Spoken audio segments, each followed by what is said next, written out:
to make a few remarks because it was a good idea the last time you and I saw each other, and I agreed with that wholeheartedly. So thank you for that.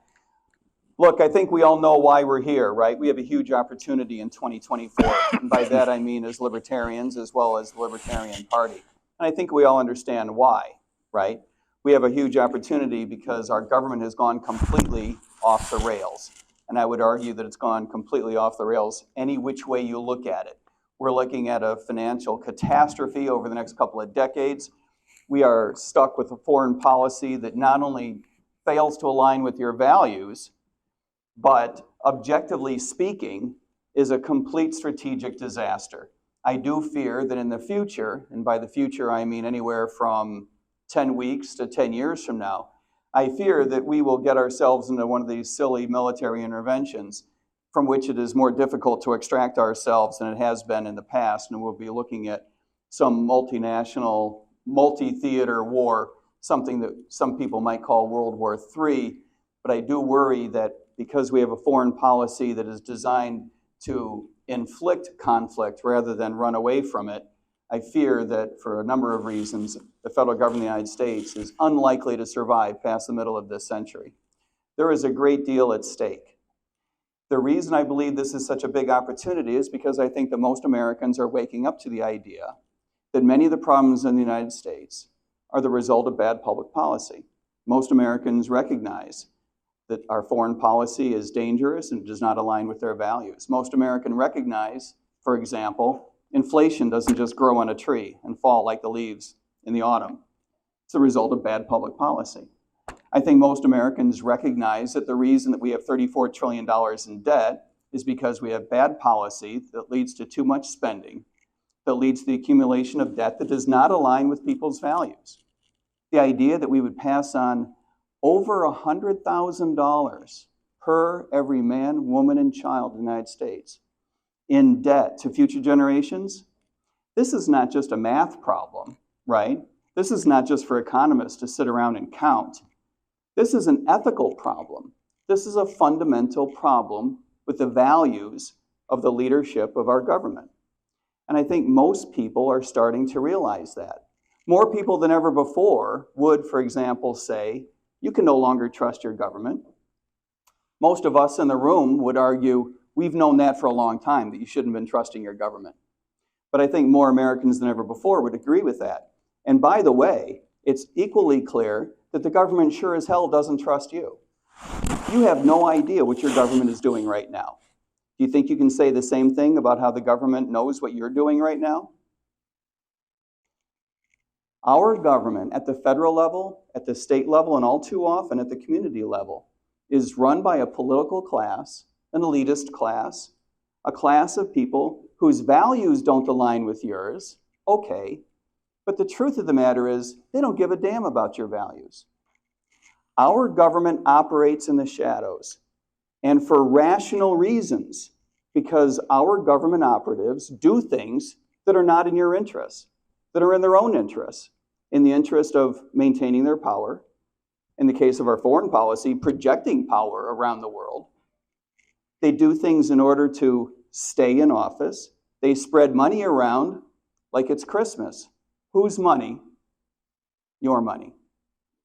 It turns out to be true that the federal government of the United States took money from each one of you, each one of us, and from lots of your neighbors, including people in this country least able to afford it, sent it to a laboratory in China, run through 2 layers of unknown multinational shell corporations for the purposes of developing a virus that leaked.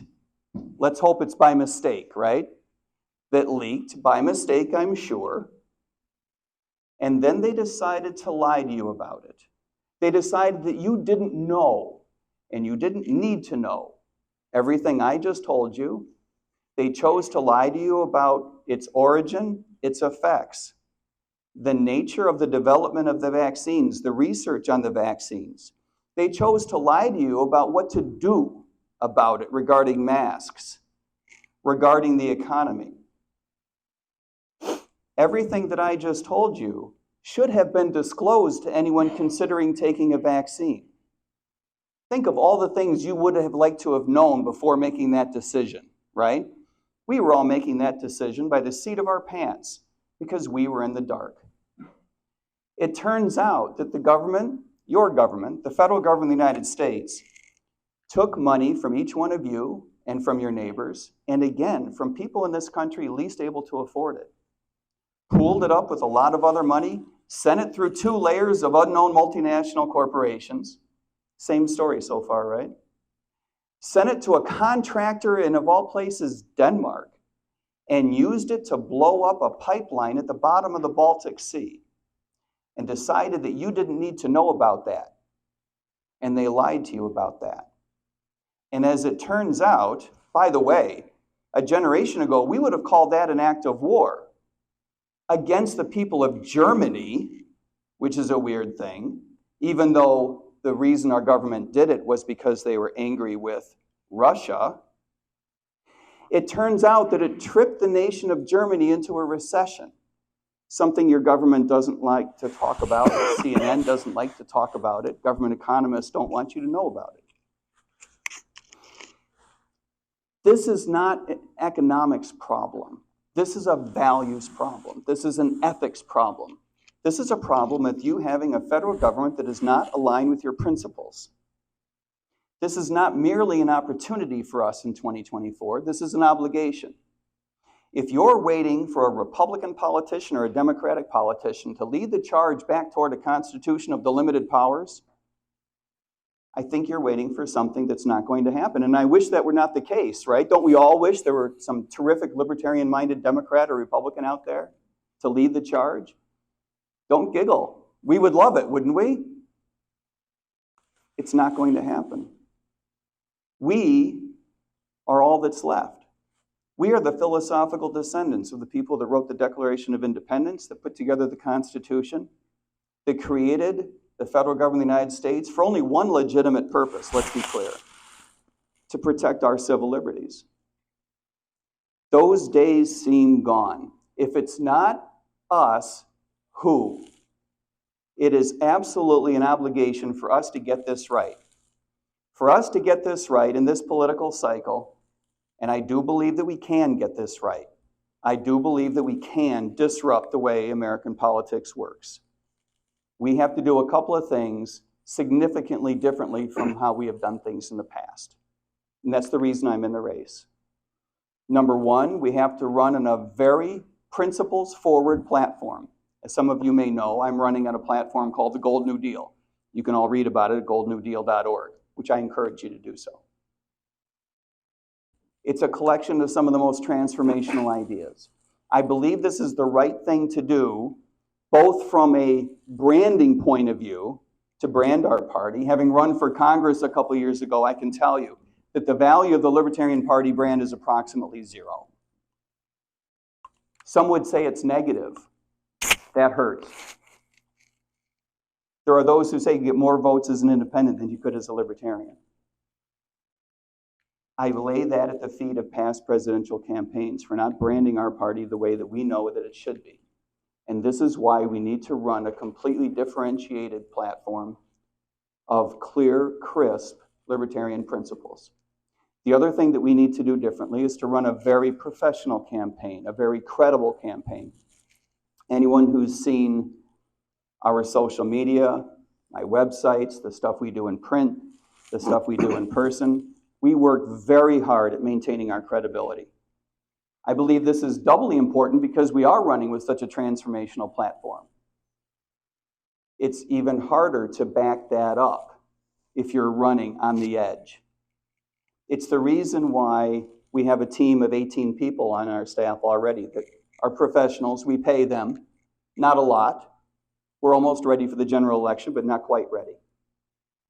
It's the reason we work so hard at preserving our credibility. It's why we lean so hard into my own personal background in public policy and public service. I was a professional economist for a couple of decades. I've taught economics at 3 different universities. I worked for the White House as an economist for a couple of years. I had my own business, educating financial services executives. I spent almost a decade in Washington as a professional advocate for deregulation, increased competition, freer markets. As a second career in public service, I spent 11 and a half years on the road in Broward County as a police officer until a couple of years ago, from age 49 to 60, all as a registered libertarian. You'll learn a lot. If you weren't a professional economist before you became a cop, being a cop will turn you into an economist because you see the effects of bad public policy up close and personal. It's the reason I spend so much time talking about the need to fundamentally reform how we manage police officers, how we manage police agencies, the changes that we need to make in schooling, ending the war on drugs, changing housing policy, zoning policy, welfare policy. All of this contributes to trashing our communities, families, individuals who can least able to stand up to the force of the federal government. We have the world's most oppressive criminal justice system, and it has to change. For these reasons, I'm in the campaign. 5 minutes to 5 seconds. We're out. Super. Well, I'll wrap up. You're going to want to hear from Jacob. He's got a lot of great ideas as well. I appreciate the chance to speak with you all. Look forward to answering your questions. I think we have plenty of time, right? So ask whatever you want. One rule, no more boring questions, right? Weird questions only. How's that for a rule? All right, thanks a lot. Let me have, do you have a time? Can I use yours? Absolutely. You're a good man. I only spoke for 1 minute. I spoke for 12. Knock yourself out.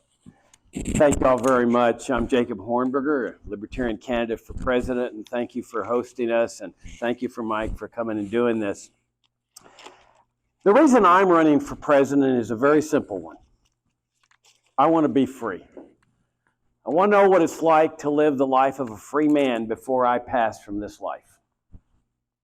And that is the big objection that I have to the reform-oriented message that has come to dominate this party and our presidential campaigns for the last 20 years. It's a popular message, reform, but it's not freedom. Freedom necessarily entails the dismantling of infringements on freedom, not their reform. Let me give you some examples. In the South Carolina debate, the first debate in this series, all of my opponents said that they wanted to continue and reform Social Security. For 25 years, they called it an off-ramp. This is the crown jewel of American socialism. I'm not interested in a plan for freedom 25 years from now, not at my age. I want freedom now. And they've said ever since that debate that if we achieve freedom now through the dismantling of this socialist program, along with Medicare and Medicaid, that there'll be people dying in the streets. Pure nonsense. This country lived without socialism for more than 100 years, and nobody was dying in the streets. On the contrary, there was the greatest outburst of voluntary charity that mankind has ever seen. But look what this insidious philosophy of socialism does to people, including libertarians. It causes us to convince ourselves that we are expressing compassion when we advocate the continuation of a socialist program that is based on the initiation of force through the coercive apparatus of the Internal Revenue Service. That's not compassion. Compassion is what comes out of the willing heart of the individual. Children and grandchildren helping parents and grandparents on a voluntary basis. The churches of America are filled with faith-filled people that are always ready to help out others in need. It is incumbent on us in this party to lead America to the restoration of freedom and trust in freedom and voluntary charity. School vouchers, popular policy prescription here in this party. The LNC even sends out fundraising letters advocating vouchers. It's nothing more than a socialist reform measure that was imported from the Republican Party. Like Social Security and Medicare, it is based on the socialist principle of using the coercive apparatus of government to take money from one group of people to give it to another group of people. There's some people even in this race, presidential race, that want libertarians to take over the school boards of America. And they even have said they're going to use their presidential campaigns to advance that idea in order to show Americans that libertarians are better at running socialist institutions than Democrats and Republicans. That's not freedom. Freedom is the separation of school and state, and that is the only case we should be making to the American people. Getting government entirely out of education, the way our ancestors got government out of religion. The immigration control system along the border. It is based on the core principle of central planning, of socialism, which Ludwig von Mises pointed out will always bring planned chaos, which is what we've had on the border for 80 plus years. You know, I've seen it. I lived there for more than 30 years on the border. I lived under that system. Death, suffering, highway checkpoints, warrantless searches, a Berlin Wall, now concertina wire to cut people up, and a massive police state that I was victimized under when I was in high school. This is not freedom. And yet, there's a lot of people in this party that favor this system, including all of my opponents in this race, in one form or another. At the far end, they are on the Trump-DeSantis wing. They want to seal the border, militarize the border. At the other wing, they're the Biden wing that says, well, we want government to control this peaceful movements of people, but we want the government to be nicer and let in more immigrants. And the operative word is let. When you hear the word let, you're not talking freedom. For 30 years, I've been maintaining, including in my book, the case for free trade and open immigration. And as this party has been holding for more than 50 years, there is one solution to this immigration morass. There is no other solution. That one solution is the free movements of goods, services, and people across borders. There is no other solution. Open borders. Now, my other big objection to this reform message is that it can't garner votes. Okay, and that's a problem for a political party. And you already see the objectives changing among my opponents. Now they're saying, well, I can bring in more membership. Okay, well, but we're not a membership organization. We're not the Kiwanis or the Rotary. We're a political party. Our job is to lead America to freedom. That's number one. And number two, garner votes. Our presidential candidate, 3 years, gets 1%. There are now 2 Wall Street Journal polls that are already telling us the result for 2024. 1%, both of them. And we got a brand new poll just a couple of weeks ago from California State University that says that 1% has now dropped to 0%. It actually has 0 next to the LP presidential candidate. Because there's no constituency out there that'll vote for this message. The popular conception in this party is, oh, we just haven't gotten our message out. Nonsense. We've been running this message for 20 years. Everybody knows what we stand for. And they reject it. 99% are rejecting it. They're saying, we don't care how dissatisfied we are with Biden and Trump. We are not voting for you. And I'm with them. I'm with the 99%. I reject this message too. I have for at least 20 years or 30 years when I started serving 3 terms on the platform committee. It's not a message of freedom. It's a message of reform. And 1% or 0% doesn't cut it for me. I'm in this because I want to be free.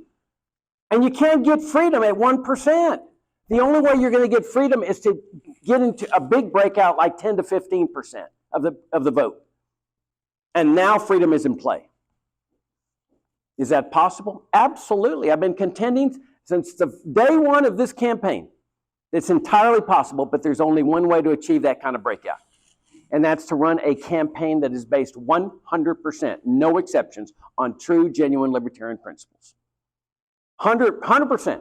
Open borders entirely. Abolish Social Security and Medicare and all socialism immediately. Legalize all drugs, not just marijuana.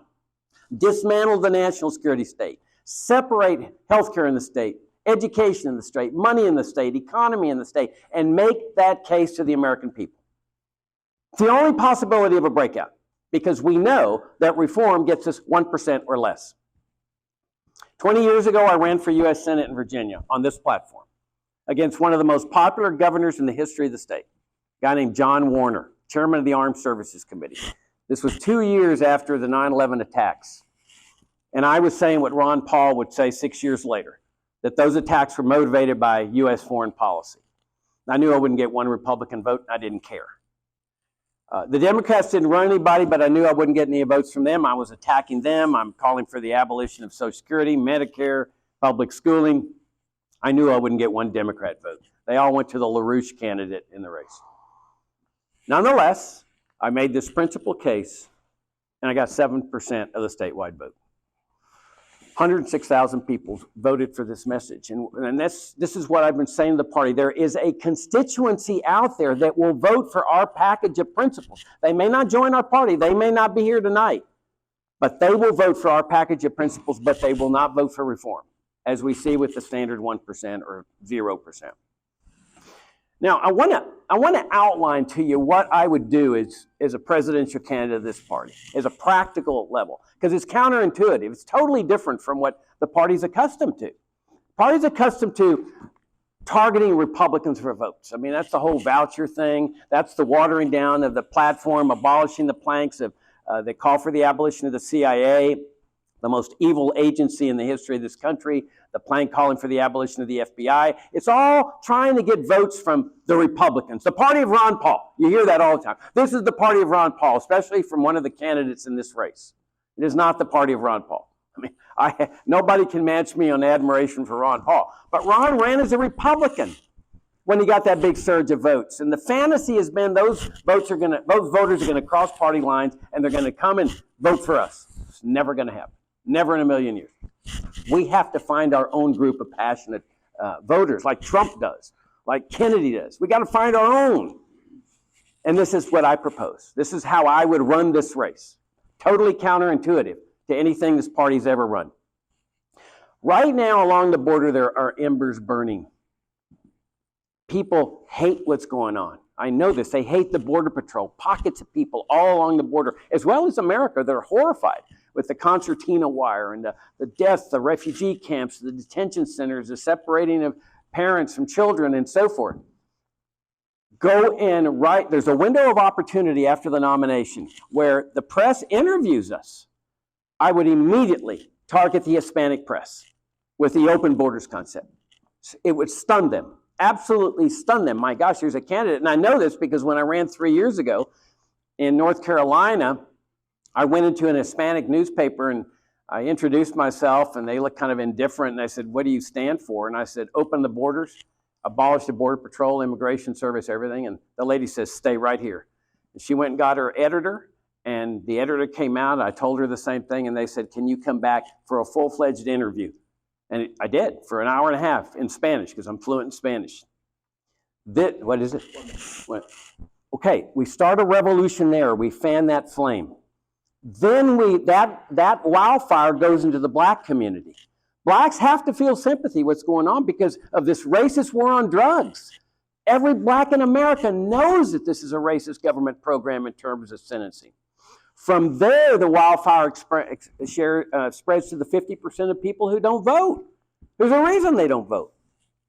If we get that wildfire going, spreading among these three sectors, now we're looking at a 10 to 15% breakout. And now my freedom is in play because you don't know what's going to happen at that point at 10 to 15%. I say this time around, let's give the American people something they're not expecting. A campaign of pure principle for the party of principle. Thank you very much.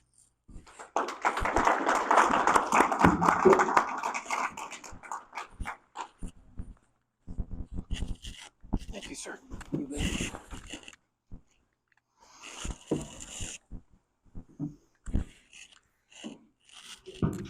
Hi, gentlemen. Thank you very much.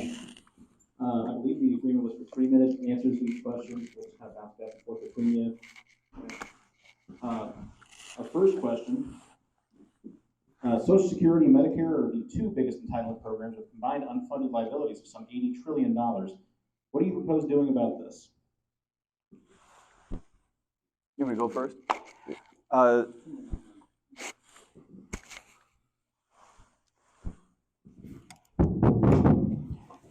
Jacob is right. Social Security, we have to bring to a close and as quickly as humanly possible. I think that we see things slightly differently about how to go about that.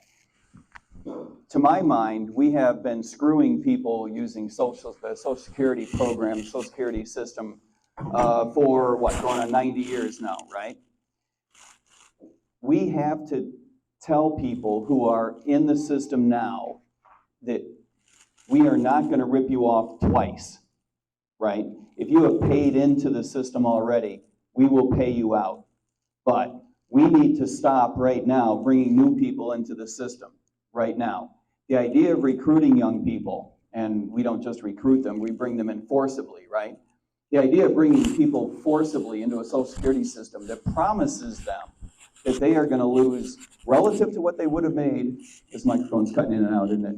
Relative to what they would have made had they invested the money on their own, it's going to cost them hundreds of thousands of dollars over the course of their lifetime. This is not just a math problem, that's an ethics problem, right? That is evil stuff, which is why I believe that among all the other things that need to be said in this campaign, it needs to be said that prolonging a program like Social Security is evil. And for this reason, I believe that we need to pay out the people that have paid in already, stop bringing new people into the system, and bring it to a close. Thanks a lot. From the very beginning, when this program was enacted during the Franklin Roosevelt administration, it has been established that it is not a retirement program. Never was. It's a straight welfare state program. Now, they were very clever in enacting an additional tax, the FICA tax, to make it look like, oh, you were paying into the system, and that's the common phrase, paying into the system. Nobody pays into the system. Nobody ever has paid into the system. They just pay taxes. They didn't need a FICA tax. They could have just raised income taxes, because all the taxes go into one fund, and they're spent. As soon as they're collected, they're spent. It doesn't go into a pool or a trust fund or anything like that. They're spent on things like Afghanistan, invading Iraq, and so forth. So the question is, what do we do? And since the very beginning of this campaign, when we were at the South Carolina debate, Mike has emphasized that this is an evil program. I think he's the only one on the stage, in addition to me, that says it's an evil program. It is evil. I mean, what it's done to the American people is horrendous, making them feel hopelessly dependent, like, oh, I'm going to die in the streets. Nobody's going to be dying in the streets. This is that faith and trust and freedom we've got to restore in this country. But notice that if you continue this, as Mike wants to do, you're advocating as a party the continuation of evil, by his own admission. Who's going to vote for that kind of message? That, hey, we're going to continue evil in this party, and that's what we stand for. We got to stand for goodness, freedom, which means the termination of socialism with the trust that everybody's fine. A lot of wealthy people don't even need the money. Okay, the people in the middle might have to adjust, maybe go back to work. There's nothing wrong with that. I'm a senior and I work. There's the truly needy, the people in the cancer wards. That's where the generosity comes out of the American people. It's that trust that we need to reestablish. Without an income tax and FICA taxes, children are no longer paying these taxes. And grandchildren, they got a lot of money to help parents. And those of you that have gone through this experience of helping parents in need know that it's one of the most gratifying experiences you'd ever have in your life. But that's the genuine charity. And that's why I say is that you cannot continue evil or advocate the evil for even 1 minute. You've got to stand for what's right and call for the repeal, and make the case for the repeal of these evil programs.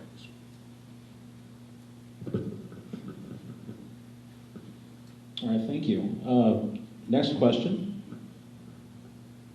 Do you believe that trade wars, sanctions, and embargoes are an important tool in the federal government's foreign policy? Please explain. Can we go first? Sure. You know, we live under a veritable killing machine. I mean, I consider it the worst mistake in American history to have converted the federal government from a limited government republic that was established by the Constitution to a national security state. Worst mistake we ever made. I mean, we're living under a totalitarian form of governmental structure. The power to assassinate, torture, indefinite detention. And this is at the root of our foreign policy. And when we're talking about sanctions and embargoes that target innocent people, trade wars, that gin up crises with countries like China, all it does is just create the largesse for the national security establishment. Because they can say, oh, we got tensions now. Oh, we got crises with China. Oh, with Iran. And in the process, what you're doing is part of this killing machine. It's not just invasions and occupations and coups and assassinations. It's the sanctions and the embargoes that are killing people. They killed hundreds of thousands of Iraqi children with the Iraq sanctions. This is when Madeleine Albright said that the deaths of 500,000 Iraqi children from the sanctions were worth it. Imagine that. The deaths of children worth it? And so I stand totally opposed to sanctions, embargoes, including maybe especially the embargo against Cuba. And I say end all of these things immediately and eliminate the root of it all, which is the national security state, and restore it our constitutional republic of a limited government. Thanks, that's really well said. Jacob's exactly right, is we need to get rid of the security state, starting with the CIA. By the way, I do think that you should vote for me for president, but I think you should buy Jacob's book about the JFK assassination. It's really fascinating stuff. If any of you out there are too lazy to read books, like sometimes, sometimes we all are, right? There's a very fun interview on my social media with Jacob when we go through some of this stuff. It's really good stuff. And it really makes the point, by the way, this isn't just about JFK, right? It's about a bigger picture. There's nothing bigger than killing an American president. I don't mean it like that. But it is a bigger picture. This is an organization that has gone off the rails from its inception. It never should have been created. And now it is completely out of control, has been. I agree. We need to end sanctions. They don't work. They're counterproductive. Cuba is a good place to start. The sanctions against the Russian people are just that. They're against the Russian people. Their President Putin doesn't seem to give a damn about sanctions against his economy. His economy is absolutely trash. Now he's lying to the public about statistics on the economy. The Russian economy is in the tank and has not made one dent in his aspirations for projecting his military power. The idea that we're going to project sanctions against Iran or China and get them to do what it is that we want them to do, look, however you might feel about it ethically, right? And of all the strange things I'll say today, let this be the strangest. Set aside just for 10 seconds the fact that we have an ethical problem. Put your ethics aside just for a moment.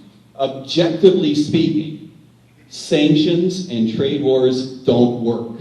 They don't get done what it is the American federal government is trying to accomplish. And for that, we have two reasons to end this dopey regime. Can I respond briefly?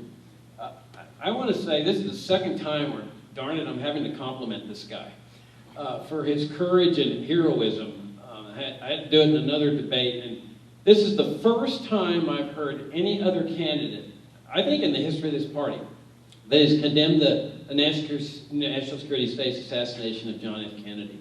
I mean, I have written books, and to me, it is incumbent on this party to condemn this. This is the assassination of a U.S. president, and as welfare warfare status, gun-grabbing Bobby Kennedy is, at least he shows the courage of doing that. And I think it would be great to have a presidential candidate for the Libertarian Party that joins with him, that goes after Donald Trump and Joe Biden, both for following CIA orders to keep their incriminating records secret. And if Mike wins this nomination, I have no doubts that he'd be doing the same thing I'd be doing in that respect. So, What's that, reading your book?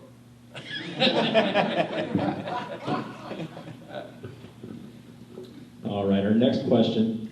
The word is out that voters in only 6 swing states will determine the result of the November presidential election. How will you convince voters in the other 44 states, including Missouri, that a vote for the duopoly is a wasted vote because it has no effect whatsoever on the national outcome? My turn to go first? I think there's two different issues rolled up. It's a really interesting question. I do think there's two different issues rolled up in that need to be teased out a little bit. First of all, the 6 versus the 44. And second, how to get people to vote Libertarian in a world in which they think that doesn't matter in all 50 states. I think it's important to start out letting people know that if you vote for a party that does not align with your values and principles, that does not behave in a way that you would behave if you were in control of the government, you're wasting your vote, right? You're not getting the party to move in a direction to align with your interests if you just vote for them. When you vote for the Republican Party, they assume it's because you love them. If you vote for the Democratic Party, they assume that you're all on board with their policies. If you're not, you're wasting your vote. You have to vote Libertarian, even if you don't think that we'll win. By the way, you might be wrong. But even if you think that we can't win, you need to vote for the Libertarian Party to send the signal that other parties have to take our values into consideration. To earn our vote, they're going to have to move toward us. Jacob's right. We can disrupt the way politics as usual is played in this country. It's going to take more than the 1 or 3% that we've gotten in the past couple of cycles. I don't know exactly what number that is. I know that it's north of 3%. Gary Johnson ran with a crappy message, and he was in double digits in the polls. So we know that it can be done, but we need to run on a very differentiated message so people hang in there with us all the way through November. If we can get to a place where we're earning 5, 10, or 15% of the vote, a lot more states will be in play. Because 5% and 10% is enough to minimize what is the normal differentiation between Republicans and Democrats, right? So all of a sudden, you're going to create a whole other layer of interest among Republicans and Democrats to take us into consideration. Thanks. I have a little bit different perspective. I think people really are wasting their votes voting for a Libertarian Party presidential candidate that takes this reform message. I mean, why vote for a light version of a Republican candidate when you can vote for a real Republican? Look at immigration. Okay, the standard thing, the trend in the party, it has been that we've got to support the system of immigration controls because most Americans favor it, and that this will be a big vote getter. And the harsher we get, the better we're going to do in the election. It's ridiculous. You know how many votes that position of immigration controls garners? 0%. 0. Why? Because every right-wing proponent of immigration controls is going to vote for Trump. Why would he waste his vote on the LP candidate? And Trump's going to be saying, hey, they're going to steal the vote from me again. You got to flood the ballot boxes. Don't go vote for any third parties. I need your support. So this position garners no votes. Now, take the open border position. I garner the votes of every single person out there that is sick and tired of all this stuff. Though my opponents can't get those votes. And this is what I'm saying is that to achieve a breakout, you got to run a different kind of campaign. You can't run a standard major party campaign. We don't have the money for that. We run a guerrilla campaign. And for example, when I got that 7% in Virginia, it didn't just happen. I went and targeted blacks in Virginia. I got the endorsement. I went in and met one of the most prominent black ministers in the country. He got elected to the African American Hall of Fame. He was John O. Peterson, pastor of the Alfred Street Baptist Church in Alexandria. He didn't know me from Adam. I sat with him for an hour and a half and I said, Pastor Peterson, this is what I stand for. And I gave him everything, just like I've said here today. Legalize all drugs, get rid of the welfare state, etc. At the end of this, he says, Mr. Hornberger, I'm going to endorse your candidacy. And I want you to take this letter of endorsement to every black minister in the state. And I did. And I have no doubts that a large portion of my votes came from blacks because of this drug war primarily. You can talk to the people in North Carolina. In that state, we campaigned among the poorest black neighborhood in Wilmington. At my behest, I said, let's do an experiment. Let's not go into the upper middle class conservative sections of Raleigh or Charlotte. Let's go into the black neighborhood, the poorest black neighborhood in Wilmington. Talk to anybody that will listen, and it was unbelievable, the response. Blacks were coming up to us in public housing projects. They'd heard we were in the neighborhood. We want to know more. One guy came up and said, Mr. Hornberger, not only am I going to vote for you, but I'm going to get all my friends to vote for you. This is the kind of guerrilla campaign we got to run. Word of mouth. We're not going to buy advertising. We need that word of mouth from Hispanic to Hispanic, black to black, people who don't vote. Gold mine for us. 50% of people don't vote. That's a gold mine. That's the kind of campaign I think we ought to run. All right, our next question. Argentina's new president, Javier Milei, is the first libertarian world leader ever elected. Who do you consider to be North America's most important elected libertarian currently in office? God, I wish that weren't so hard. I don't know. I don't know the answer to that question. I'll give Jacob a minute to think about that. Arguably, the most important politician who's elected as a libertarian, the most important politician in North America is Millet. That's pretty sad. The fact that a guy who's elected in South America is probably better positioned to influence libertarianism as an elected official in North America more than anyone actually elected in North America. It used to be that you could find a fiscally conservative Republican, am I right? Not so much anymore. It used to be that you could find an anti-war Democrat. I'm going back a while. I see some gray hair in here. The rest of you, ask your parents. You used to be able to find Democrats who would stand up, for example, for the First Amendment. When I was growing up, you could find a Democrat once in a while who would stand up, don't giggle, for the Second Amendment. That has gone by the wayside. Millet is an exuberantly popular figure.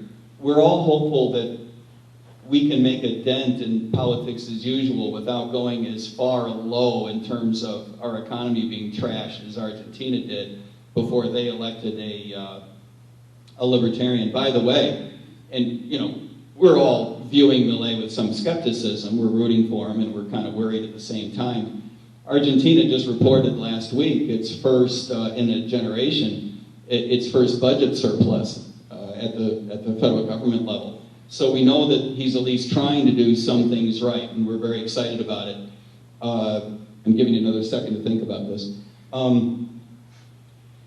One of the things that I enjoyed and at the same time hurt my feelings, I put out some videos once in a while. Some of you may have seen them. Some of them are fun. Some of them are a little bit dry. A good video for us gets a few thousand views, right? This order of magnitude. We put out a video emulating Javier Millet. Maybe you guys have seen this video where he takes off the whiteboard the names of agencies and throws them on the floor, and he says, out, out, out. He says it in Spanish, right? Afuera, afuera.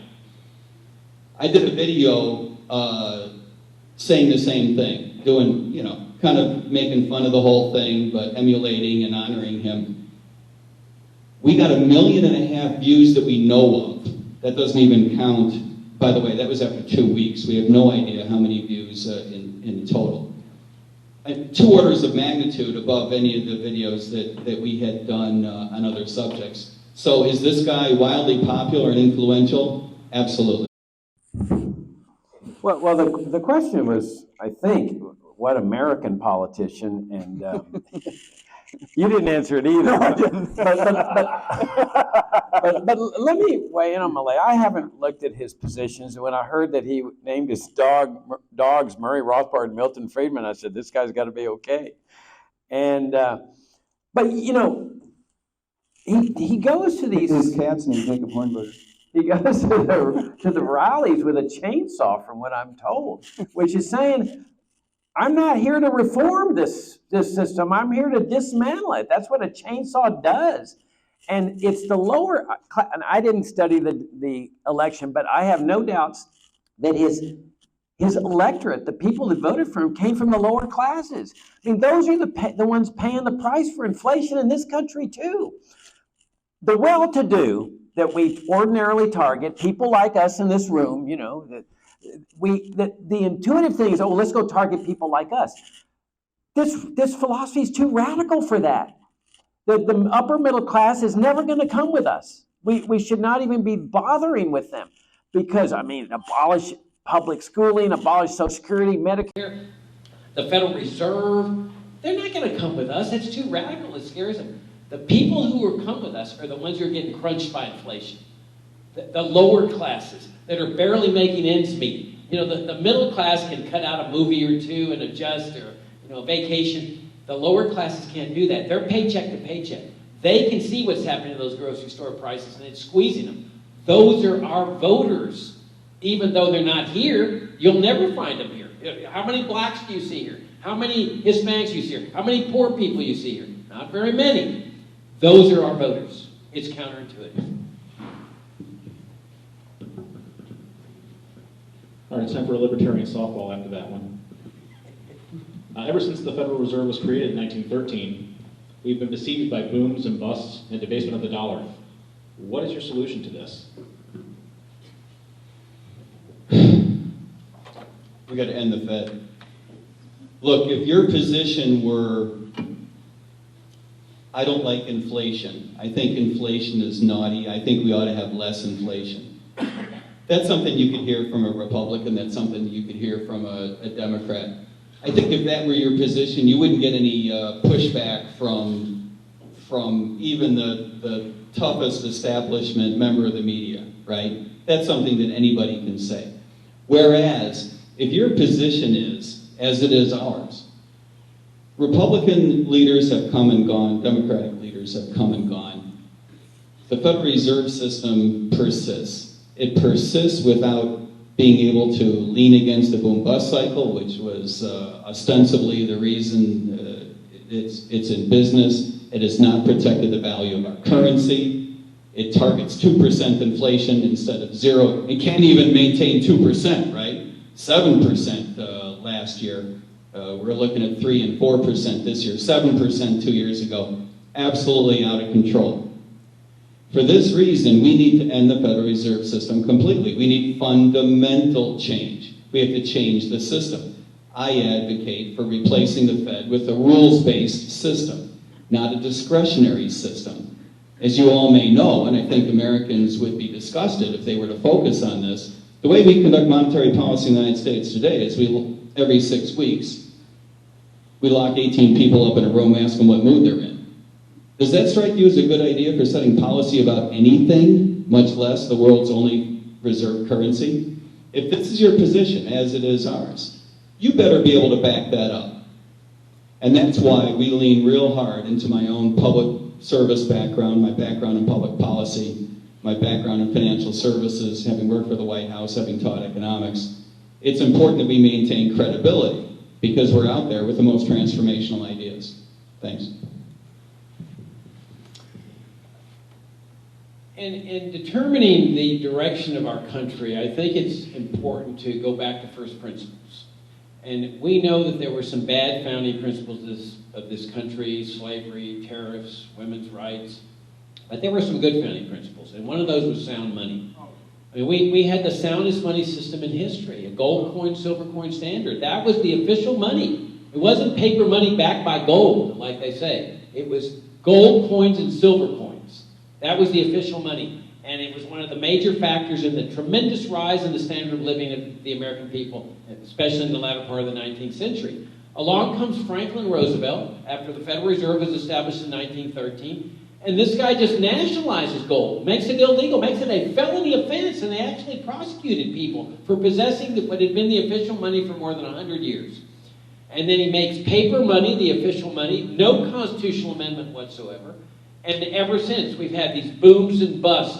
And then you look at the trend line, it's the debasement of the dollar is just downward sloping, decade after decade after decade. What we have to do is restore a system of sound money. This, to me, is one of the most popular positions we could ever take in this party. Like I said, people that are suffering from inflation. Do I advocate a return to the gold standard? No. I want what Hayek called the denationalization of money, the separation of money and the state entirely. Let the free market decide the medium of exchange. The free market produces the best of everything.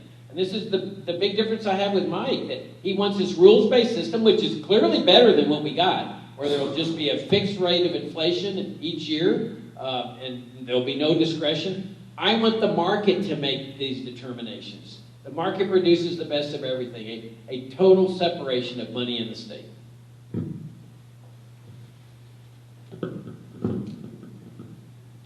All right, our next question is, if you encountered no resistance, what would be your first 3 acts as president? My first.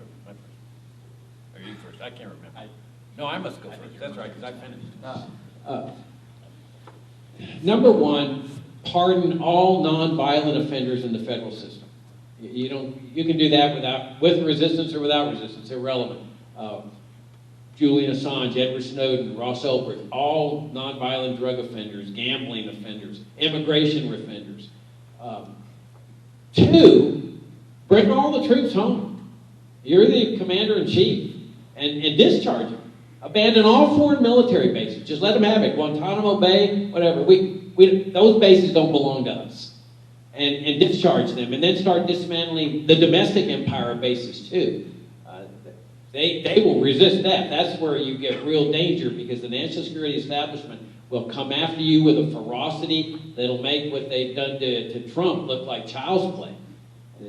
They control this country, this national security state. And I'm not just saying that. There's a law professor at Tufts University named Michael Glennon who served as counsel to the Senate Foreign Relations Committee. He says they're the ones running the show in the federal government, especially in foreign affairs. 3, the debt ceiling is a fantastic way for our government to make them stop borrowing. The debt ceiling comes up and you say, no new debt. That's the maximum. That's the ceiling. Well, we're going to have to close the government down. Yeah, I guess that's exactly what it means. So those are 3 things that I think could really bring them to account. That's actually a terrific list. The reason that you want to be able to use the debt ceiling to hold congressional feet to the fire is because what we're looking for is leverage to make the government stop spending money. So a libertarian-minded White House can do a great deal to slow down the rate at which money is spent. But too much of our entitlement programs have held up in court against what any particular White House would want to do. And for this reason, I would impose on Congress an inflexible debt ceiling, use that to force Congress to agree to an overall spending cap, even if they didn't have the ability to pick out which program that they would cut back. We would force them to agree to a spending cap in total, so that as the government tried to spend more money, every program would get cut back evenly. This would ease the political burden on the silly people on Capitol Hill. And I do believe that the root of all evil is the rate at which government spends money, so that's very important. Jacob also said something real important about bringing the troops home. Absolutely. The first week of a libertarian administration has got to start out with informing foreign heads of state that there's going to be a new foreign policy in play. That means ending this idea of strategic ambiguity in China toward Taiwan. We're going to make very clear that we're not going to war over Taiwan, that we're going to change the incentive structure for companies to be investing in chips in Taiwan, and let investors know that we're not backing up Taiwan in the long run. If you're making investments in chip manufacturing in Taiwan because you think the Defense Department of the United States is going to back you up come hell or high water, it's time for you to consider making an investment someplace like St. Louis, because that is a place that we would be backing up come hell or high water, not Taiwan. We've also got to let the European heads of state know that NATO may or may not have been a bad idea 70 years ago, but it's certainly not any longer in the United States' interest to keep that going. So whatever was your plan B for national defense, it's now your plan A, because the United States is no longer going to be your plan A. So there's fundamental changes that we can make in foreign policy. There's also fundamental changes we can make in regulatory policy too. So there's a number of things that an administration can do unilaterally.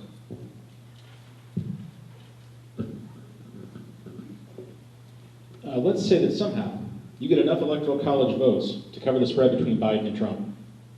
If they're willing to listen to you, how would you advise those electors to vote? Libertarian. I suspect what you mean is, which one would we find less repugnant between Biden and Trump? Is that what you mean? Is that where this is going? Yeah, I believe that's the thrust of the question. Yeah, I believe that it is. Boy, I absolutely could not answer that. I think that we have to die on the altar of trying to swing votes toward the Libertarian Party. I don't believe that there's enough of a difference. There are differences between the Democratic Party and the Republican Party. That is true. I'm not silly enough to say there are no differences at all. But look, the difference between them has become much, much less important than the difference between them collectively and us. Us as a party, us as a philosophy, us as a movement. And for this reason, I believe that we cannot just position ourselves as brokers. This idea has come up in a variety of forms, especially recently, that we should be positioning our national campaign as one to broker a difference between those parties. And I don't believe that's the right strategy. Yeah, I completely agree with Mike. I mean, I don't see any difference fundamentally between a Democrat and a Republican. To me, they're one and the same. It's one party. As far as I'm concerned, it's one party divided into two wings, the Democrats and the Republicans. It's sort of like the NFL, okay, divided into two conferences, but it's one league. And this is one party, and they play musical chairs. That, you know, sometimes the Democrats are in charge, sometimes the Republicans are in charge. But if you look at their fundamental principles, they're alike. They all believe in immigration controls. They believe in Social Security, Medicare, Medicaid, the welfare state. They believe in the warfare state. They believe in drug laws. They believe in immigration controls. They believe in the regulated, managed economy. They believe in foreign interventionism. They're all on the same page. And so I stand with Mike. I mean, I don't know the legalities of electors not voting for who the people said they were supposed to vote for, but I'd say vote your conscience and put the Libertarians in, because these people have done enough damage to this country, and it's time to put this country back on the right track, and only the Libertarians can do that. We know the Democrats and Republicans cannot do that.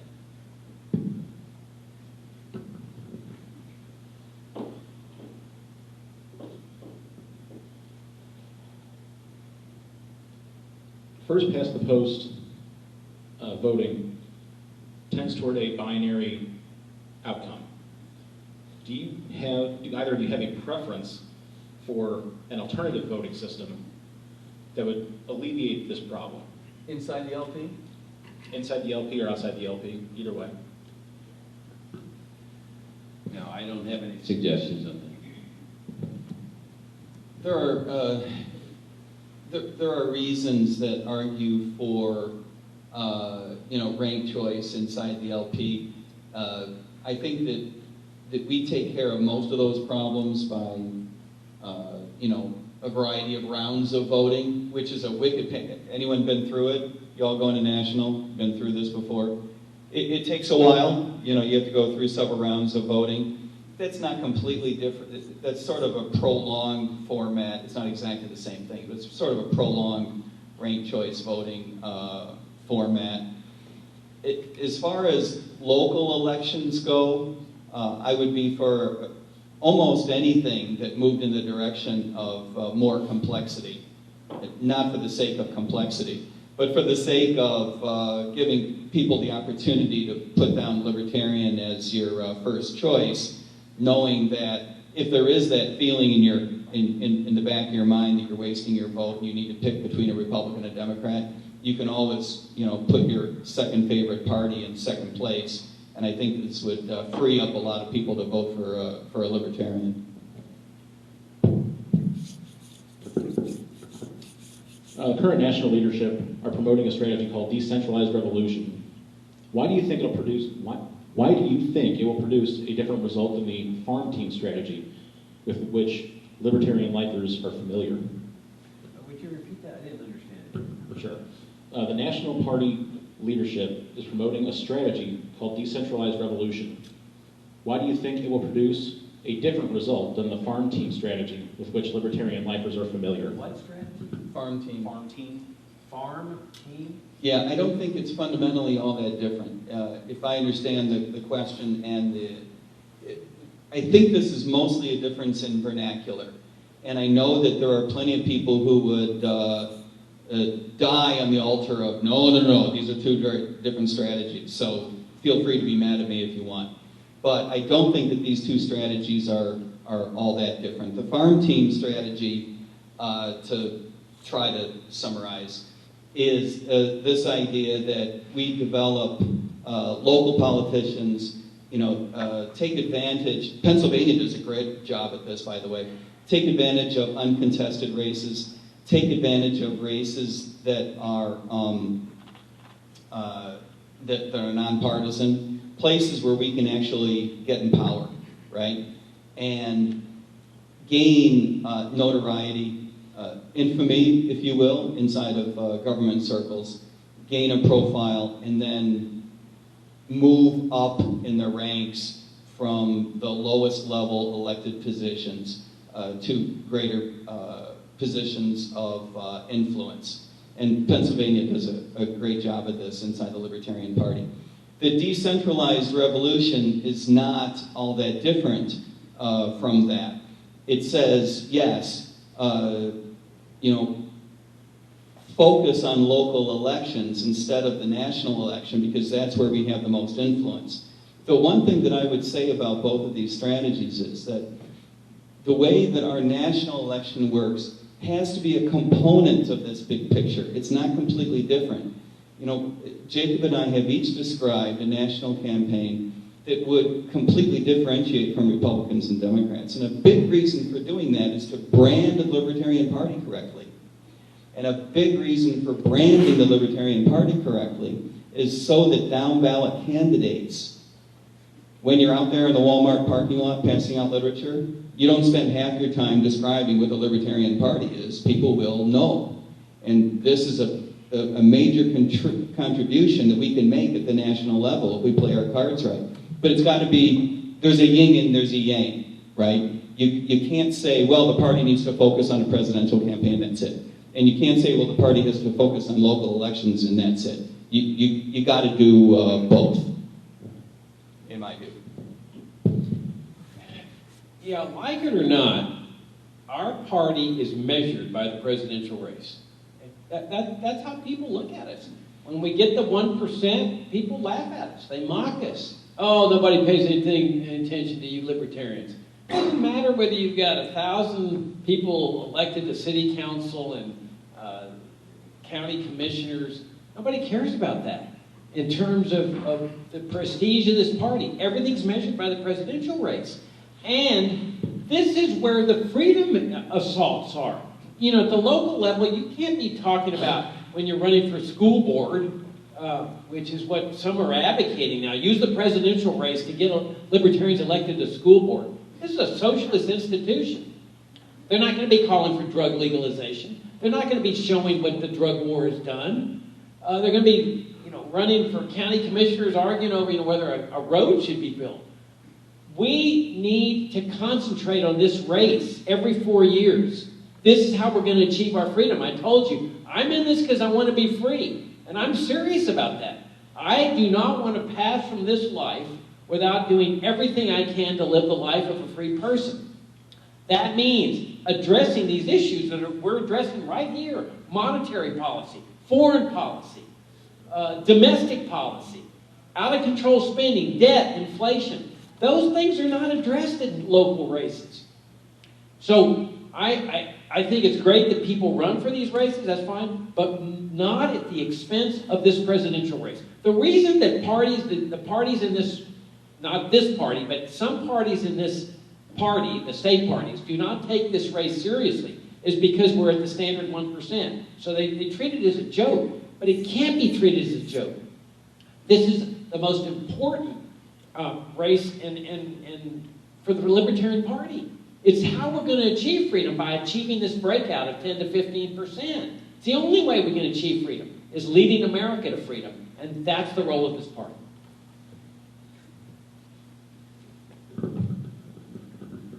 If Russia or China were to shoot down a satellite owned by the U.S. military or by some U.S.-based company, is that an act of war? Well, technically, yes. But I can't imagine that anybody would want to go to war over such a thing. We're talking about the annihilation of mankind in a war with Russia or China. And this is another one of my real beefs with the national security establishment form of governmental structure. They lead to this kind of hostility, where somebody makes a mistake and shoots down a satellite or whatever, or fires a missile over Poland, and all of a sudden you're looking at the prospects of all-out nuclear war. There's another reason why I say dismantle the system. It's getting us perilously close, right there in Ukraine, to an accident. But I can't imagine ever going to war over the shooting down of a satellite or whatever. You have to put things in context. Obviously, a president has to exercise discretion. You don't want to respond immediately to something silly like that, a shooting down of this or that. The guy that really understood this was John Kennedy. And Kennedy was your welfare state statist. I mean, there's no question about it. But when it came to understanding the Russians and the enemy that the Chinese what are considered the enemy, he understood the importance of putting yourself in the shoes of your adversary and try to understand his perspective. So when they put the missiles there in Cuba, he says, let me try to understand why they're doing that. Oh, well, maybe it's because we've got missiles in Turkey pointed at them. Hey, we don't like it. Maybe they don't like it too. And so when incidents happen like this, I think it's incumbent on a president to exercise real sound judgment and put things in context and try to diffuse things rather than to immediately go off the handle and let things escalate to something where mankind is not going to be very happy about it. That's well said. There has to be a response, and there has to be a response that all sides are going to trust is not necessarily going to lead to international conflict further. It's not going to lead to a war. It's not going to lead to a world war. Part of the way you do that is by maintaining a certain set of rules around communication and set a certain level of expectation about responses, what responses are going to look like in advance. In other words, you can't wait until something happens and then all of a sudden start communicating how you feel about it, right? I think it's a big mistake that our communication with Russia stinks as bad as it does. I think it's a real shame. I think it's malpractice that our communication with the Iranian regime stinks as bad as it does. And I would say that about the People's Republic of China. Our communication lines are absolutely critical in advance so that everybody knows how we feel about certain things, what we're likely to do. And having been a cop for 11 years, this is a bit of an attenuated example, but work with me here. One of the reasons why people don't like being pulled over by police officers in communities where there's no trust between the community and police officers is because you don't know how that's going to go, right? People in low crime areas who have good relationships with their police departments don't mind as much getting pulled over by a cop because you have a certain set of expectations. No one really believes in a good police department. No one really believes that's going to go south and your life is going to be in danger because you were doing 53 and a 35. But there are communities in this country in which it's a very real concern. Hopefully the idea that you're going to end up shot over it is an exaggeration. But it is the lack of understanding exactly what's going to happen that creates the fear and that leads to exaggerated responses. If I could add and build on what Mike's saying, when he talks about the diplomacy aspect of this and establishing lines of communication, I think he's absolutely right. And I think we need to look at why there is this hostile relations with China and Iran and Russia and try to understand that because it's not necessary. This was the significance of John Kennedy's peace speech at American University in June of '63, a few months before they assassinated him. He said, look, we can make friends with Russia and the communist world. We don't need to have this Cold War, this hostile relations. He even proposed a joint trip to the moon. If you look at Iran, we destroyed their democracy in 1953, or I shouldn't say we, the CIA did, the National Security Establishment, with a coup there that ousted their democratically elected prime minister. And so I think by understanding this, we open these lines of diplomacy that Mike's talking about, but more important, we establish this aura of harmony in the world rather than hostility that the national security state has a vested interest in engendering. Gentlemen, I want to thank you for coming tonight and answering our questions. I'm going to turn the mic over to you, turn the stand here over to you for 10-minute closing remarks if you'd like. Sure. Any other questions? It feels like it went by real fast. LaDonna? So, there is a movement called the National Popular Vote Compact, where the states can vote their electoral college votes based on the national popular vote. And so far, I'm not sure how many states are signed on, but they don't need a whole lot more to sign on before that's going to be the requirement for all the states. And so the electoral college kind of goes out the do either of you support or don't like that idea? What's your thoughts about that? There are pluses and minuses, right? As though that need to be said. But to sort of level set, everybody likes the idea that all of a sudden your vote in California would matter. And I don't know if it. I don't know if it matters or not, but. Oh, sorry. Can you hear me okay? This is a better microphone, actually. No wonder your answers were so good. You had the good one. So, all my answers went in there and it came out silly. Everybody likes the idea that all of a sudden your vote in a place like California would feel like it matters more, right? So that's the big argument in favor of it. On the other hand, remember why it was put together in the first place the way that it is, so that states would feel like they had more influence because they could, tip the balance of power because their impact would be concentrated. And in this sense, it would force politicians to reach out to very disparate states instead of just pounding urban areas in order to get as many popular votes as possible. Whether either one of those arguments floats your boat or not remains to be seen. As a practical matter, I actually don't think that this idea has as much steam as some other people do. It would require, obviously it would require a constitutional amendment. I think that there are other fish to fry that would politically get in the way of accomplishing this. I think the reason we don't have enough states signing on to it right now is because a whole bunch of states don't like it, don't like losing the power that they perceive that they have. So I'm not optimistic about it, but in effect, what you're talking about is going to a total popular vote in the United States. And I don't have a problem with that per se, but I would point out that there are certain aspects of diversity of how politics works today that would be compromised. So it's not a perfect solution.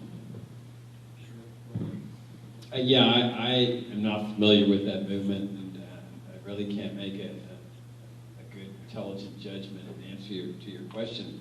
I've never been really enthusiastic about focusing on electoral reform. I really think it's much more important to talk about the substantive issues of liberty, of what the state is doing to us or for us, and like we've talked about today, to me, that's what really we need to be talking about in a presidential campaign. Because if we get sidetracked and start talking about, the electoral reform aspects, people lose sight of what freedom is. I think it's our job here to set forth what freedom is, because people are never going to think about freedom if they don't hear the idea. I mean, like education. If all you do is make the case for school vouchers, you're never going to get people to think about the separation of school and state. You have to plant that seed, even if people resist it and say, oh, that's a crazy idea. But because that's the only way people start thinking about it, and then Idea, because it's germinated in their minds. Yeah. Let me piggyback on that. Importantly, Jake was onto something here. Even if we thought this was the greatest idea since sliced bread, right? And I'm sensitive to the argument in favor of it. I could be persuaded, right? I could get on that boat. But even if we thought this was a tremendous idea, there is a risk to our political movement of the Libertarian Party jumping on it. It does look a little self-serving in the sense that the system we operate in today stinks for us. And what I fear is that if we talk about electoral reform, not only, to Jacob's point, do we miss an opportunity to talk more about freedom, but it reminds everyone what losers we are, right? You see where I'm going? It reminds everyone, oh, yeah, sure, the libertarians are talking about electoral reform because they don't like the system that we're in now where they keep getting their butt kicked every 4 years. In other words, if I were a Republican and Democrat and I thought it was a great idea, and then you champion it, that would be some courage, right? That would be a good look. But I fear that people would perceive it as self-serving, yada, yada, yada.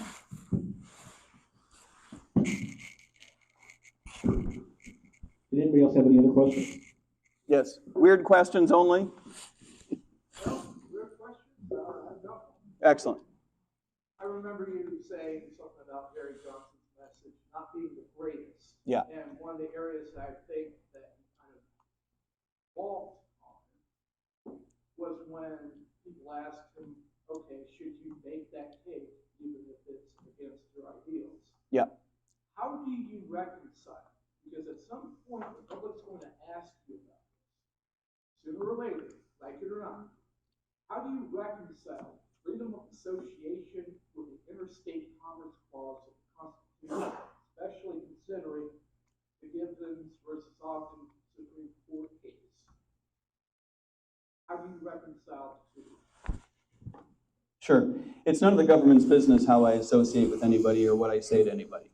I think that's where we got to start out, fundamentally. First Amendment trumps all this silliness about the federal government of the United States deciding that interstate commerce means I can regulate anything I want, wherever I want, because every market in the United States, every market in the world has something to do with every other market, blah, blah, blah, blah, blah. It's kind of like, we were in a debate the other day, and someone said, if someone mentions your name, you get an extra 30 seconds, right? Remember this rule. And someone said, well, everybody says this, and all people believe in that. And I said, oh, I get 30 seconds. I'm people, I'm a person, so I get 30 seconds, right? As dopey as that is, it's a joke, right? As dopey as that is, that's what the Interstate Commerce Clause reminds me of when the United States government tries to use it, right? Anything affects the price of anything, and therefore I get to regulate whatever I want. Look, Gary had that wrong. Let's just be candid about this, right? Gary had it wrong. Gary also is the one who said, if it's on the menu at the church, you got to serve it to everybody. Meaning, if you're offering wedding services, you got to provide those to everybody. Now, he corrected himself later on, but that's not a libertarian reaction inside of you, right? You've got to actually believe that it's not the government's business. Now, as we all know, but might as well take this opportunity to say, we all know this, so feel free to go to sleep. I'm going to say something you all know. The First Amendment only has the First Amendment only has meaning when someone says something stupid, right? When somebody says something offensive. If everybody in the United States only said things that everybody agrees with, the First Amendment would have no meaning, would have no value. And so we have to take these opportunities when somebody does something that most of us consider repugnant. We have to take that as a teaching moment, as an opportunity to make our point, to make the principle, right? We need to look for people who refuse to make the cake, or refuse to provide a service, or refuse to play nice. We need to look for people who are assholes, right? And use that as an opportunity. We need to stand up for even the asshole, right? Because if you're only standing up for nice people, you're not standing up for anything really interesting. Let's be honest. That's just tyranny of the majority. That's not a principled response. I hope that makes some sense. Yeah, I agree with Mike that we have to just stand for what's right, regardless of what the courts are holding. I see this a little bit different. I don't see it as a First Amendment issue. And this is where Johnson just goes, even with his correction, didn't get it right. This is a property rights issue. That if you take, for example, a person's home, which we consider his castle, he can discriminate against anybody he wants. And the courts don't get involved in that. If you don't want to let Jews or Catholics or Muslims or Hispanics or blacks into your house, there's nothing the government can do about that. They can't force you to let people into your house on the basis that you don't have a right to discriminate, because you do have a right to discriminate, which is a flip side of saying you have a right of freedom of association. You can associate with whoever you want. It's the same with a private business. This is a privately owned business. A business should have that same right of freedom of association. If he doesn't want to serve blacks, Hispanics, Jews, Catholics, that's his right. And this is where the courts went off on this tangent, that because you're open to the public, the so-called public, that somehow or another you have abandoned these fundamental rights like freedom of association. Bull! There's absolutely no reason for that at all. And so what we do is, when people have a right to discriminate, then we use social ostracism. We use boycotts to nudge them in the right behavior rather than the law. Much better way to nudge people in the right direction, especially when they're losing market share and that bigot isn't bringing home money to his wife who wants a brand new Lexus. Why aren't you bringing money home? Well, because I'm discriminating against blacks or Jews or whatever. Well, maybe you ought to stop doing that then. But that's the point here. On the Interstate Commerce Clause, I would repeal it. I mean, obviously it would take a constitutional amendment, but it was a bad mistake. But they didn't mean it the way it was later interpreted. They enacted that clause to prevent states from regulating commerce. And unfortunately, the government ended up using the Interstate Commerce Clause, the federal government, as a way to regulate commerce, including, in Wickard versus Filburn, just what a farmer produces on his own farm, because he was impacting interstate commerce. So that's my position on the matter.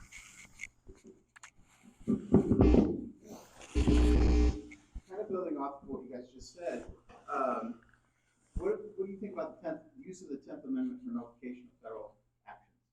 Absolutely. I'll go first. Look, the flagship of my platform, what we call the Gold New Deal, is the idea of developing a new relationship between us and the federal government. That's where I believe that we need to start out. We need to give states a constitutional vehicle for opting out of federal supremacy and opting into unilateral nullification, meaning an ability to resolve conflict between state law and federal law in state court, right? Alternatively, and I don't know if Jacob will, if I can get a chuckle out of him or a wince, but I would love to pass the 10th Amendment over again and say, this time we mean it, right? I'm not sure that would fly, but you get my attitude on the matter. Yeah, I'm on a totally different wavelength here. I love the 14th Amendment. I mean, the 14th Amendment, to me, was a tremendous advantage. With the 10th Amendment, without the 14th Amendment, with the Bill of Rights, the states were empowered to do anything. They could force people to go to church, and some of them did, because the Bill of Rights, the First Amendment, applied only to the federal government. And so the states can have their own tyrannical system unless the power is restricted in the Constitution, like gold and silver coins. But you take this New Mexico governor recently, where she just issues an executive decree on gun control, where she just says, I forget exactly what her decree was, but it was making illegal concealed carry or something in public places or whatever. I mean, just total tyranny. And I love the fact. Now, the nullifiers would say she can nullify any ruling of a federal judge. I love the fact that the gun rights people could go into federal court and under the 14th Amendment, which incorporates the Second Amendment, say, declare what she has done unconstitutional, and that's what a federal judge did. The nullifiers would say, no, she gets to control that. She gets to nullify it. No, I say the 14th Amendment gives us two bites at the apple. Not only with respect to the first, the Bill of Rights, but also applying it to the states. And the other thing that I'm totally opposed to, this notion of dismantling the state governments, I mean the federal governments. You see this, I've been in this movement for a long time now, and the anarchy versus limited government debate is fun. I was engaging in it 30 years ago when I went to work for the Foundation for Economic Education. The first thing I did was organize a debate for limited government versus anarchy.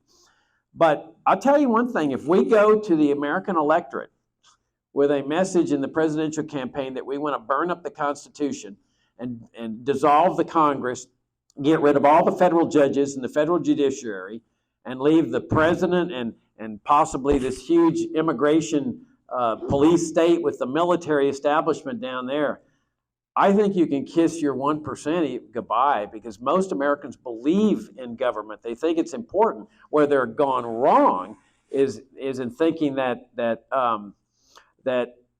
the government should be able to do anything, and that's our job, is to say, no, freedom is getting rid of the illegitimate functions of government. But I say the 14th Amendment is fantastic, and that those federal judges should be should be empowered to stop tyrannical acts of the states. Yes, sir. Yeah, you have good answers prepared to the usual hostile questions you get from the media, where you give answers that help. Who would ask us a hostile question? I can't imagine. It would help your campaign and the LP rather than provide the reporter the action or the answer they want. I have a list. Let's hear it. Is this the lightning round? Oh, there's like 8 of them. Why don't I just pick 1 or 2? Let's see. Both of you already addressed the waste of vote thing. Do you really think you can win? Yeah. Really? Yeah. Explain. We need to reach a tipping point, and we can reach a tipping point at which people will start to pay attention. That's not 50%, that's not 37%, that's not 25%. There is a percentage beyond which you can get, and you can get attention. Look, the reason Gary Johnson's campaign fell apart was not because he forgot the name of a town in Syria. The reason his campaign fell apart, even though he was at double digits in the polls, is because he had not given people a reason to hang on to him. Contrast that with Donald Trump. And don't mishear me, I was in New York in the 80s. I have a long history of reasons to recognize this guy as dishonest and is a fool, and not someone that should be taken seriously on a personal level. Obviously, as a political matter, he's deadly serious. Donald Trump once famously said, "They say I could shoot someone on Fifth Avenue without losing a great deal of support." Let me assert unilaterally that shooting someone on Fifth Avenue is worse than forgetting the name of a city in Syria. Let's just make that assertion. Donald Trump does things worse than what Gary Johnson did every week, right? He forfeits more credibility every day than Gary did in his entire campaign. But Gary had not given people a reason to hang on to him the way that Donald Trump did. Donald Trump, say what you will, people know why they love him, they know why they hate him, and if he makes some silly mistake, they'll hang on to him. This is where Jacob is absolutely correct. We need to run an extremely principled platform to differentiate us from the other parties, to give people a way to find us and hang on to us. We can disrupt American politics as usual. Yeah, I think it's important to, I welcome any hostile questions from people. I think if you can competently defend your position, you should welcome these things. Like, Mr. Hornberger, you want to abolish these social welfare programs? Doesn't that mean people dying in the streets? Does it? What about the poor? Exactly. Why do you hate the poor? I welcome those. We should welcome them because it gives us the opportunity to explain what we're doing. But I think it's also important to keep our feet on the ground and not go off on fantasies and oh yeah, we can get elected. I think we can move the needle in this country, and I am convinced we can break into that 10 to 15% category. And at that point, anything's in play. Freedom's in play. That's what I want. That's my objective here. I want that free society, and if we can push Democrats and Republicans to bring us that free society, I'm happy with that. My beef with Johnson, though, is it goes much further than Mike's. What we did was we took a Republican who was running for the Republican nomination. He came into the Libertarian Party, and we redefined libertarianism. And we said all his Republican positions are now libertarian. School vouchers, Social Security privatization, health savings accounts, reform the military, reform foreign interventionism, And that became the message that I'm complaining about, this reform-oriented Republican-like message. That to me is the real crime here.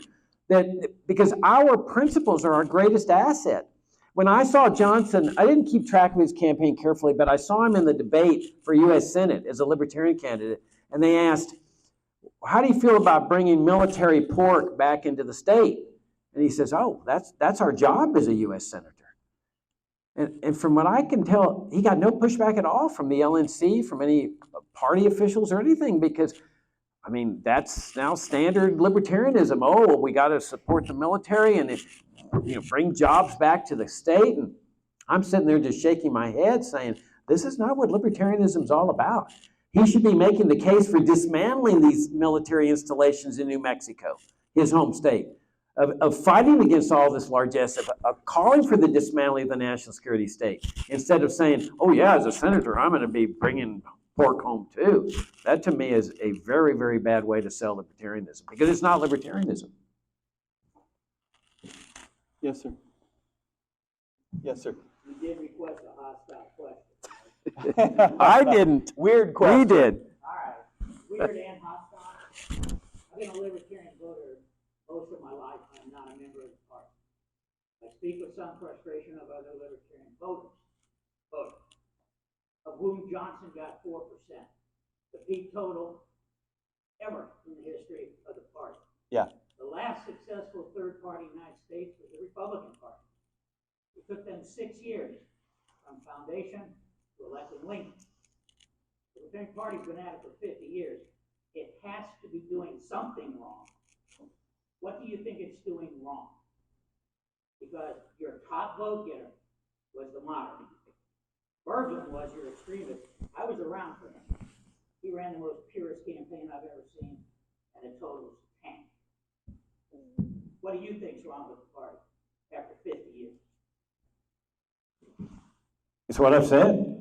The abandonment of our general principles. If Berglund was making the principal case, that's what we should have stuck with. That is who we are. We are libertarians. We are not Republican lights. And the vote totals, they're nice, but what matters is that we be true to ourselves, that we go in there and be who we are. We are libertarians, like it or not. Somehow or another, life has selected us out to achieve this breakthrough. I think we're kind of all born as libertarians, and we just discover this later on in life. But I think the biggest mistake was going off in this Republican direction. You point to Johnson's 4%, or I thought it was more 3%, but 3.9. okay, he got 1% before that, and then there was 1% before that. Harry Brown got 0.03%.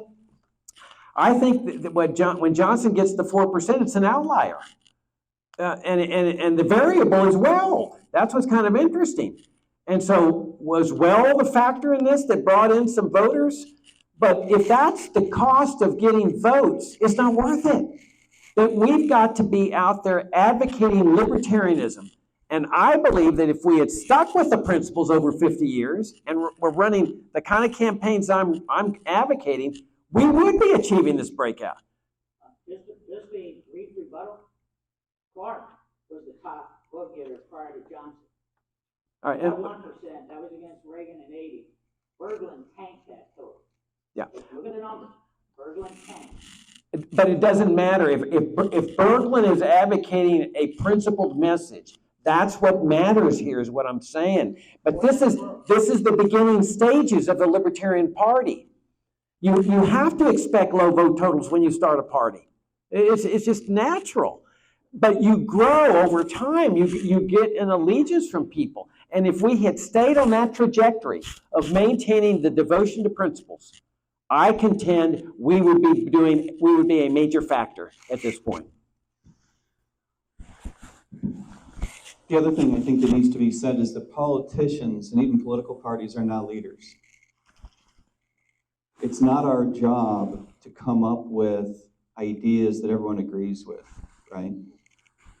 It is up to us to stand on our principles and to let Americans find us. Now, we're going to work our asses off in terms of outreach. We're going to work our asses off in terms of getting our message out, right? But the way you do that is to run a completely differentiated message based on your particular principles. hell or high water, come what may. The reason it'll be successful this time, instead of 4 cycles ago and longer, because the last 3 cycles we didn't do that. The reason it'll be more successful this time is because there's going to be more protest vote. There's going to be more people who are sick and tired of Donald Trump personally, of the Republican Party generally. More people are sick of the Democratic Party generally, Joe Biden personally. People are waking up to the idea that you can't trust your government, right? People are waking up to the idea that politicians don't align with their own values. All of these are stars aligning for us.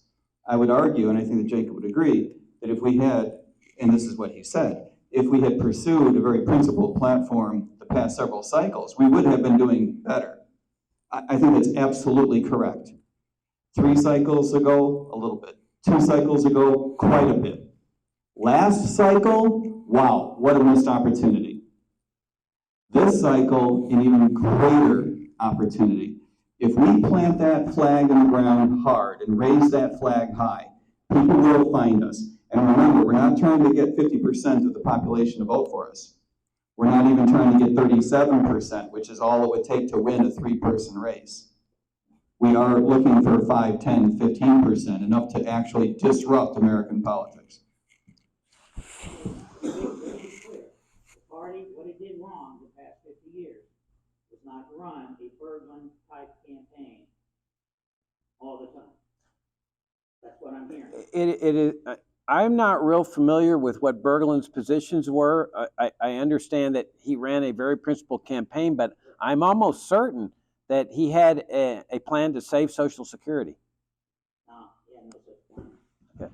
Well, if you're saying that Bergelin ran a totally 100% principled campaign, then yes, that is exactly what this party should have been doing the rest of the way.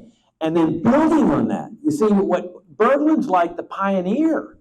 I mean, he's over there establishing the basis for the party with that message. And then the rest of the people comes along after that is building on that base. You can't expect him to have come out with a 10 to 15% deal. He runs what, 76? No, he ran in 84. 84. He is down from Clark by 75%. Yeah, and what I'm saying, Paul brought it back in 88. and He was the second highest vote total until you get to Johnson. True, but Clark was also presenting a reform message like income taxation and so forth. Oh, yeah, absolutely. Clark's a model. There's no doubt. Yeah. I understand your position. That's all I want. I don't want to argue with you. Okay. Truly. I just want to clarify where you think the mistakes have been made. 50 years is a lot of time to wander in the wilderness. Absolutely. Absolutely it is. And how do you get out of this wilderness is the question. But, yeah, not all of those years were 2024. Agreed. And there's a Trump-Hillary effect that clearly helped Johnson. That's a fact. True. But not all of those years were Americans were ready for the Libertarian Party. This year they are. And I would argue that 3 years ago they were too, and we missed 4 years ago they were too, and we missed a big opportunity. But the opportunity that we had 4 years ago, there was nothing like it. The opportunity that we have now is even bigger. Let me add on to that. If it's vote totals you want, you could make Robert Kennedy Jr. the nominee. I mean, rent the party to him. And boy, you get, let's say, 20% of the vote, and man, Libertarian Party, hey, we got 20% of the vote. You'd be the laughing stock of the nation because I know you just rented your party to get vote totals. Our job is to lead America to freedom. And by running a campaign based on Republican principles or liberal Democrat principles, with Robert Kennedy Jr. is not going to get America to freedom. Secondarily, our job is to get votes, but not at the expense of what our primary job is, and that's to lead America to freedom. I would agree with you. I have some concerns about Kennedy, even though I will probably vote for him this time. That's one Libertarian vote you got to earn. My concern with Kennedy is the same as yours. You should not offer him a nomination until it is crystal clear to the Libertarian Party that this is a small government advocate. He has yet to make that difference, in my opinion. If you could pressure him to do that, you would serve your country beyond anything you've done to this point, in my opinion. Robert He would Kennedy. put you on the map. Robert Kennedy is a big government welfare warfare statist, gun-grabbing liberal Democrat. If he were made the nominee of this party would see its demise because it will have sold its soul for a mess of pottage and a pile of votes. Damn, that's true. All right. Closing statements, 10 minutes apiece. Sound good to you guys? 10 minutes. Can you do it? Is that too short for you? I can wrap in 2. Okay, thank you. You know, I mentioned earlier, well, thank you, first of all. Thank you all very much for sitting through all this, and thank you for coming, and thank you for hosting the two of us. Very, very appreciative as part of a pre-convention event. You know, when you're feeling out of sorts as a personal level, sometimes it's good to kind of just stop and take stock of yourself and see how you got where you are and do some meditation and see how you can get your life back in order again. And I think the same thing applies to a nation.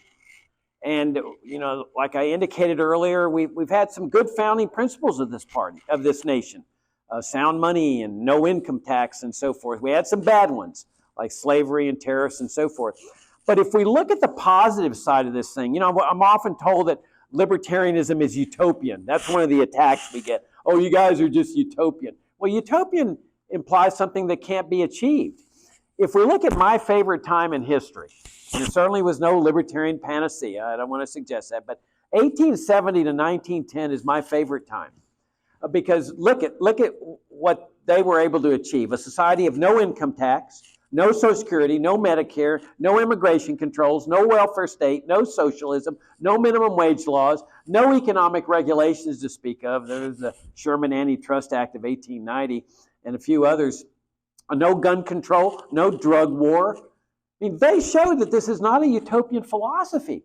This is a very real philosophy, and that's why I'm saying that we ought to go into this race saying, let's build on that. If our American ancestors could do that, no foreign intervention, no national security state, let's go in there with a practical message that this is achievable. Now, we're at 1%, and the voters are telling us this. The voters are saying, we don't like your message. It's not that they don't like our candidates. It's that they don't like our message. I don't know how they could ever get the message across to us. We're not going to get, if voter sentiment has not changed over the last 3 years, it's not going to change over the next 8 months. Why would it? I mean, okay, Joe gets 1%. Now the 2 Wall Street Journal polls 3 years later is still at 1%. What would cause voters to change their mind all of a sudden? I'm saying that if you want to have the possibility, even if you don't accept what I'm saying, that we can achieve a major breakout with a principled message, 100% open borders, dismantle Social Security, and legalize all drugs, even if you can't buy that, at least it's a possibility. Imagine you're a soldier. And you've got you're by yourself and you've got a company of enemy soldiers chasing you. And you come to the edge of a cliff. And you know they're going to kill you. And there's a 50-foot drop off to a big, deep river there. Okay, you got a choice. You can stay where you are and get killed, or you can jump into that river where you might die anyway, but at least you got a shot. Okay, that's where we are right now. We know the results of the 2024 election. It's at 1% or less. It may be somewhere between 0 and 1%. Your only shot in this party to achieve this major breakout that's going to bring me my freedom, which is why I'm in this race, is to change directions completely, dramatically. And that means moving in the kind of campaign that I'm calling for. I contend it is the only thing that can achieve this breakout that puts freedom into play, 10 to 15%, by running a guerrilla campaign that relies on word of mouth, not on the major media, the New York Times covering my campaign or the Wall Street Journal. No, word of mouth. Hey, there's a guy out there that's favoring open borders. Hey, there's a guy that's favoring open borders. Hey, in the black community, there's a guy that's going to end this racist government program called the war on drugs, and it spreads from word to word. That's how we achieve this breakout. I have maintained ever since I discovered libertarianism that our principles are our greatest asset. You know, when I was on that platform committee, I saw people coming in, especially from the Republican Party, because they were targeting Republicans to come in. They were recruiting Republicans. And they were coming in saying, your principles are liabilities. You can't win races with this. This is how that plank abolishing the CIA got out of there. And abolishing the FBI is, oh, people won't take us in a credible sense. If we're going to do well, we need to be credible. We can't call for abolishing Social Security and Medicare because people won't vote for us. In other words, our principles were considered liabilities. They were considered albatrosses, and they were trying to water down the party back in the 1990s. And there was a couple of us that were resisting this. 3 terms I served on the platform committee saying, no, these are our assets. This is what will lead America to freedom, and we've got to maintain our principles. Our principles are our weapons. I say let's go into battle against these people that have destroyed our freedom, our prosperity, everything.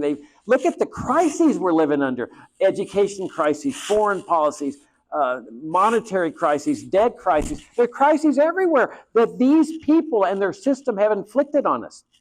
There's only one way out. Immigration crisis. There's only one way out, and that's libertarianism. This is the greatest political and economic philosophy in the history of mankind. And we've got to run a presidential campaign on that basis, where we take it to the voters in a way that they are not expecting at all. They're expecting the regular, moderate, Gary Johnson type campaign, school vouchers, Social Security privatization, monetary reform. Give them something that they're not expecting this time around. Give the world something they're not expecting. Let's go into battle as who we are. We are libertarians. Let's go into battle against these people, these statists that have destroyed our freedom. And let's lead America and the world to the highest reaches of freedom, peace, prosperity, and harmony that mankind has ever seen. Let's go into battle against these people with our principles, with who we are, and then let us seize the day. Thank you very much.